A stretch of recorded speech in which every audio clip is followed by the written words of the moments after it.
Number 5, Metiria Turei. Thank you, Mr. Speaker. My question is to the Prime Minister and asks, does he stand by all the answers he gave to oral question number 4 yesterday? The Right Honourable Prime Minister. Yes, and because unlike question number 2 yesterday, at least the quotations were directed at me were correct. Metiria Turei. Order, I want to be able to hear Metiria Turei. Does the Prime Minister require John Banks to meet ethical standards as a minister, or will he retain his confidence in John Banks until he is convicted of electoral fraud?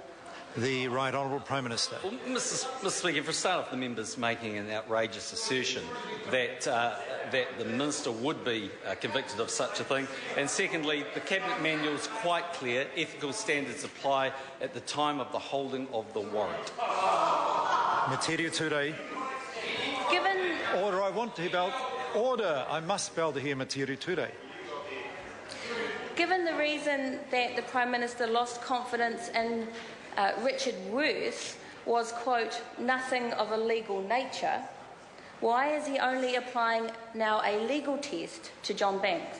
The Right Honourable Prime Minister. Mr. Speaker, I'm not. The issue in relation to Mr. Worth was his ethical behaviour at the time that he was a minister. Metiria Turei. Thank you, Mr. Speaker.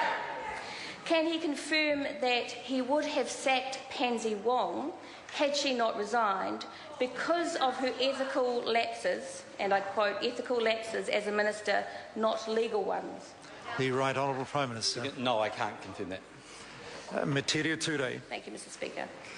Why, as he set out yesterday, is he applying a legal test for John Banks when he accepted Phil Heatley's resignation because he failed to meet the Prime Minister's high ethical standards? The Right Honourable Prime Minister. Mr. Speaker, as I said yesterday, that would have been a matter in relation to a legal test had that been a proven case against Mr. Heatley.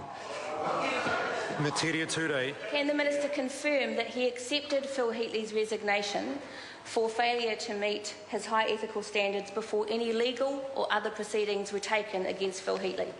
The Right Honourable Prime Minister. What I can confirm is I tried to encourage the Minister not to resign. And quite to the contrary, the Minister would resign. Metiria Turei. Thank you, Mr. Speaker.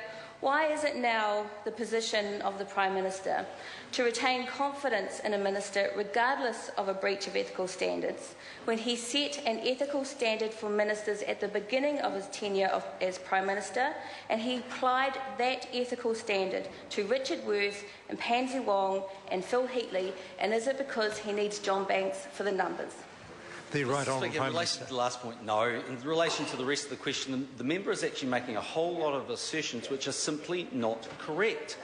The allegation against Mr. Banks, well, members might not like it, but the allegation against Mr. Banks is that he failed to meet his legal obligations in the signing of his mayoral declaration. The Minister has made it quite clear that he did meet his legal obligations. I accept that.